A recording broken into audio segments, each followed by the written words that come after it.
आज हम लोग क्लास 9th के जियोग्राफी के सबसे पहले chapter India size and location के पेज नंबर 2 में हैं और ये पेज नंबर 2 का जो टॉपिक है राइट साइड में इंडिया एंड द वर्ल्ड, आज हम लोग ये पढ़ना शुरू करेंगे। वीडियो को देखने से पहले आप लोग ये अपना जो बुक है ये बुक खोल करके सामने बैठ लीजिए तो अच्छा रहेगा। India and the world, the Indian land mass has a central location between the east and the west Asia. ये हमारा एशिया है वर्ल्ड के मैप पर, ये इस तरीके से एशिया है।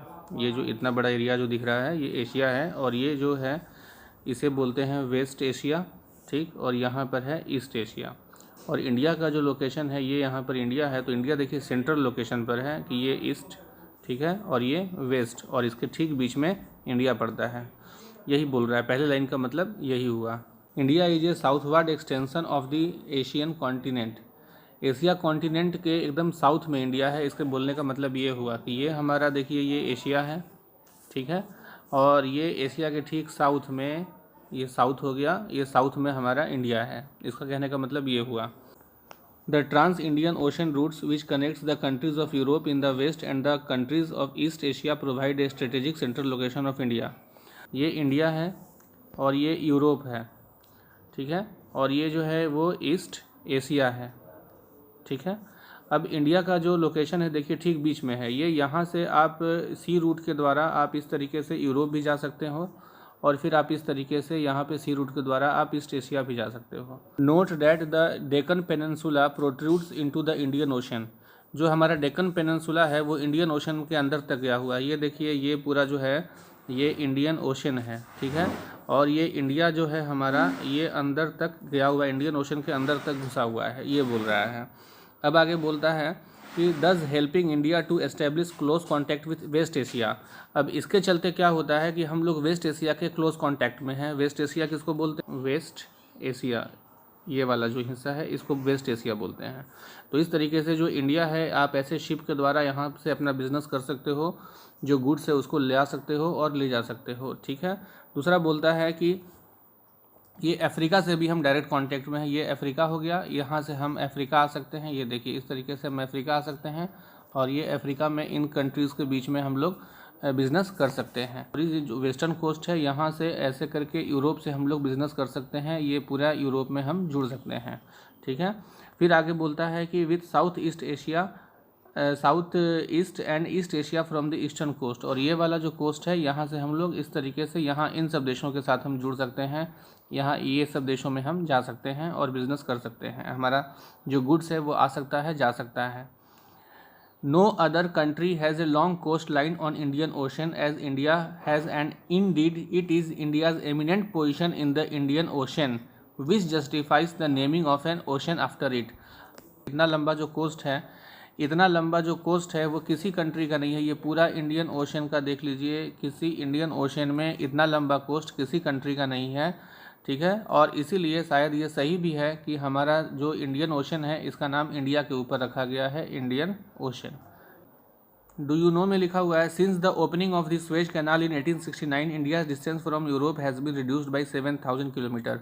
हाँ, ये एक ध्यान देने वाली बात ये है, ये यूरोप है और यहाँ से जो भी इंग्लैंड, यहीं पर यहाँ पर इंग्लैंड है, और जो कुछ भी यहाँ से शिप आते थे, जो बिज़नेस होता था वो इंडिया को आने के लिए ऐसे घूम करके ये अफ्रीका के नीचे ऐसे ऐसे आना पड़ता था, ठीक है। लेकिन ये जो बीच वाला जो एरिया दिखाई दे रहा है यहाँ पर इजिप्ट है। यहाँ पर लैंड होने के कारण जो शिप था वो इस ओर से उस ओर नहीं जा सकता था, तो बाद में यहाँ पर कैनाल बना दिया गया और कैनाल बनाने से इस जगह पर कैनाल बन गया। और कैनाल बनने से क्या हुआ कि अब जब इंडिया से जो शिप जाता है वो इस तरीके से ऐसे होकर के वो सीधे यूरोप चला जाता है।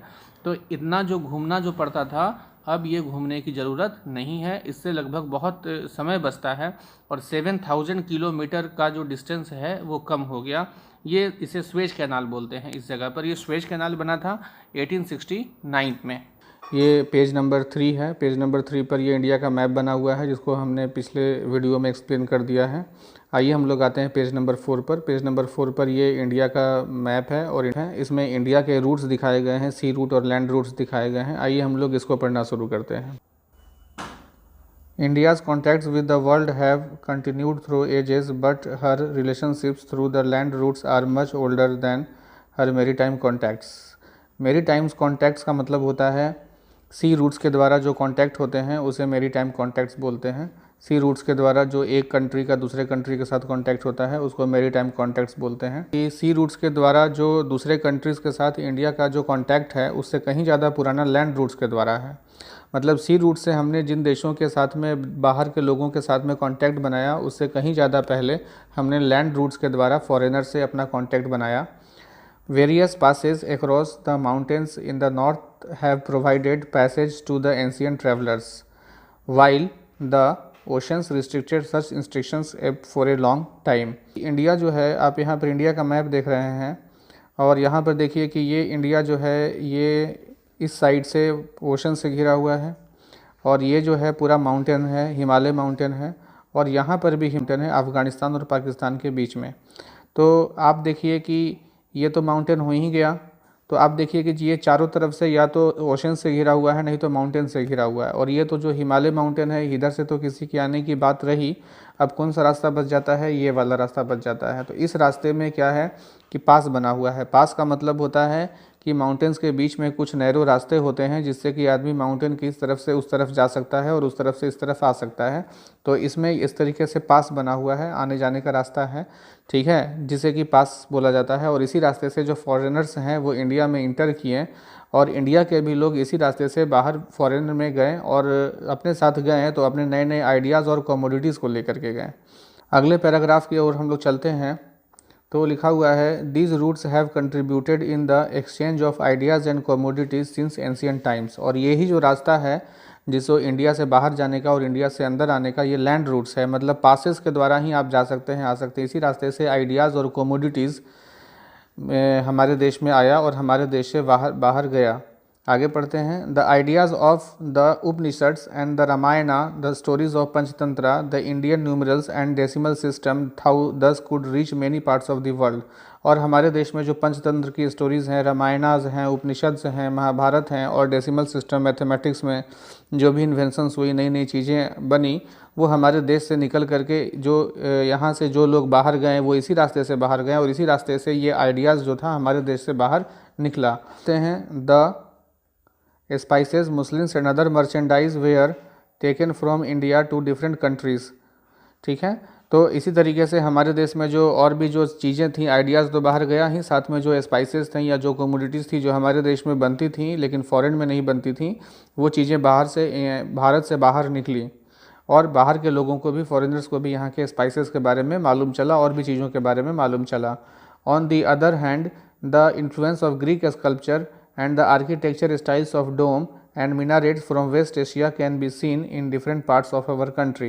और इसी के साथ जो हमारे देश से ही आइडियाज़ और कमोडिटीज़ बाहर नहीं निकला बल्कि दूसरे देशों से भी, जैसे ग्रीक, यहाँ पे ग्रीक एग्जांपल दिया हुआ है, ग्रीक से स्कल्पचर और आर्किटेक्चरल स्टाइल्स में यानी कि बिल्डिंग बनाने की जो आर्ट है वो आया हमारे देश में।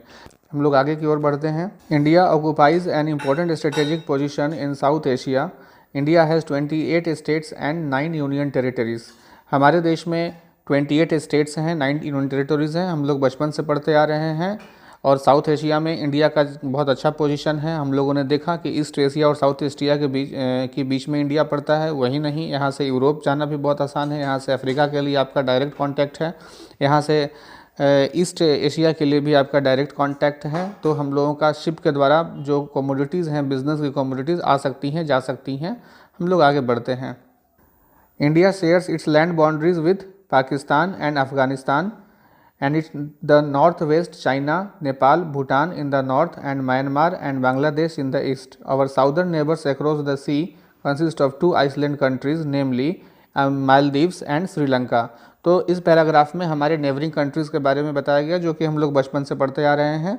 पेज नंबर 5 में ये इंडिया का मैप बना हुआ है, आप देखिए ध्यान से, इसमें सारे प्रोविंसेस बने हुए हैं। ये इंडिया का जो भी नेबरिंग कंट्रीज़ है वो बना हुआ है, ठीक। आप यहाँ पे देख सकते हैं, ये पाकिस्तान है, ये अफ़गानिस्तान है, ठीक, और उसके बाद ये यहाँ पे चाइना है, फिर यहाँ पे ये नेपाल है, यहाँ पर म्यांमार है, ये बांग्लादेश है, ये श्रीलंका है और ये मालदीव्स है। तो ये डू यू नो भी देख लेते हैं। लिखा हुआ है before 1947 there were 2 types of states in India, provinces and the princely states. Provinces were ruled directly by British officials who were appointed by the viceroy. Princely states were ruled by local hereditary rulers who acknowledge sovereignty in return for local autonomy. ये बोल रहा है कि 1947 के पहले जो हमारा देश था उसमें दो तरह के स्टेट्स हुआ करते थे, पहला प्रोविंसेस होता था और दूसरा प्रिंसली स्टेट्स होता था।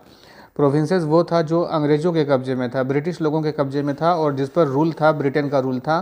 ब्रिटेन के जो वायसराय थे और वहाँ की जो महारानी थी वही लोग उस पर रूल करते थे। जो दूसरा था वो प्रिंसली स्टेट्स था। प्रिंसली स्टेट्स में यहाँ के भारत के जो किंग थे, क्वीन थी, वो लोग रूल करते थे और उस पर उनका ऑटोनॉमी था, उन्हीं का रूल चलता था, दूसरा किसी का उनके पास सोवरेनिटी थी। Sri Lanka is separated from India by a narrow channel of sea formed by the Palk strait and the gulf of Mannar, while Maldives islands are situated to the south of the Lakshadweep. यहाँ पे लिखा हुआ है पाक स्ट्रेट, ठीक है। स्ट्रेट, स्ट्रेट का मतलब होता है, जैसे देखिए ये एक इंडिया है, ठीक, और ये जो है ये आपका श्रीलंका है। तो ये दो लैंड है, एक ये इंडिया, ठीक है, और ये एक श्रीलंका, ठीक है। तो ये दो लैंड है और इस दोनों के बीच में यहाँ पर देखिए वाटर है, वाटर के आ जा सकता है। तो इस छोटा सा जो नैरो चैनल है वाटर का, इसे ही बोलते हैं स्ट्रेट, ठीक है, इसे बोला जाता है स्ट्रेट। स्ट्रेट का मतलब हो गया कि दो लैंड के बीच में, एक ये लैंड हो गया और एक ये लैंड हो गया, ये दो लैंड के बीच में जो वाटर बॉडी है इसे बोलते हैं स्ट्रेट। ये स्ट्रेट क्या कर रहा है, दो लैंड को डिवाइड कर रहा है आपस में, इसे बोला जाता है स्ट्रेट, और इस स्ट्रेट का नाम है पाक स्ट्रेट। ऑब्जेक्टिव क्वेश्चन में भी पूछा जा सकता है कि इंडिया और श्रीलंका को डिवाइड करने वाले स्ट्रेट का क्या नाम है, तो उसका नाम है पाक स्ट्रेट, ठीक है। और जो दूसरा पॉइंट ये है यहाँ पर आपका लिखा हुआ है, वो लिखा हुआ है गल्फ़, ठीक है। तो जैसा आप लोगों ने अभी स्ट्रेट समझा, तो ये था पाक स्ट्रेट क्या होता है मैंने आपको बताया। उसके बाद यहाँ लिखा हुआ है गल्फ़, लिखा हुआ है गल्फ़ ऑफ मन्नार। तो पहले गल्फ़ क्या होता है इसको भी आप समझ लीजिए कि गल्फ़ क्या चीज़ होता है। तो जो गल्फ़ होता है बच्चों है, देखिए ये वाटर यहाँ अंदर तक गया है, इस जगह पर गया है, तो इस जगह पर वाटर है, ठीक। अब इस वाटर जो यहाँ पर है इसके देखिए ऊपर में यहाँ पर ये लैंड है, ज़मीन है, इसके इस साइड में लैंड है और इसके इस साइड में लैंड है।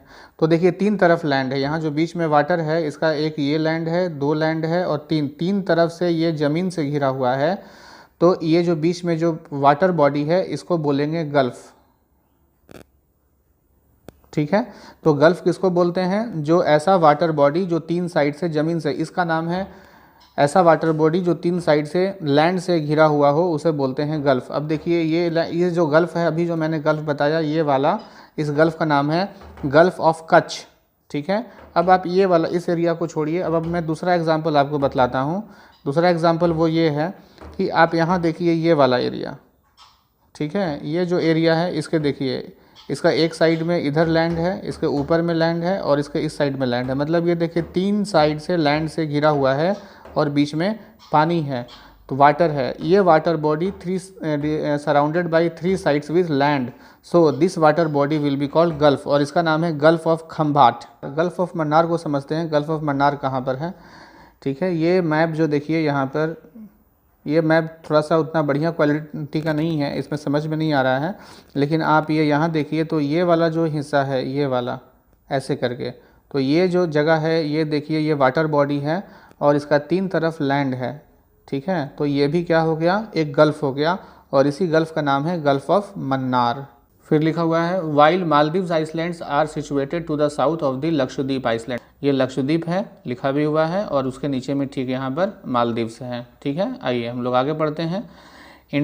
India has had a strong geographical and historical links with her neighbours.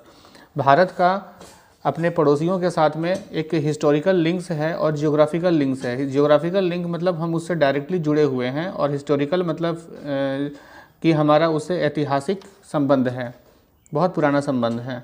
आगे पढ़ते हैं। Look at the physical map of Asia in your Atlas and note how India stands apart from the rest of Asia. ये बोल रहा है कि आप Asia का मैप देखिए एटलस में, और उसको देख करके समझिए कि इंडिया उसमें कहाँ पर आता है। तो वो हम लोग आपको पहले ही देख चुके हैं, थोड़ी देर पहले हमने दिखाया था कि किस तरीके से एशिया में इंडिया कहाँ पर अपना पोजीशन रखता है। और ये आपका चैप्टर समाप्त होता है। ये चैप्टर काफ़ी छोटा था। अब उसके बाद हमारा एक्सरसाइज है, अगले वीडियो में हम लोग एक्सरसाइज करेंगे। तो बच्चों, यदि आप लोग मेरे चैनल पर नए हैं और मेरे चैनल को अभी तक सब्सक्राइब नहीं किया है तो मेरे चैनल को सब्सक्राइब कर लें, क्योंकि जब मैं अगला वीडियो बनाऊं तो आप लोगों को पता चल जाए। ठीक है, थैंक यू।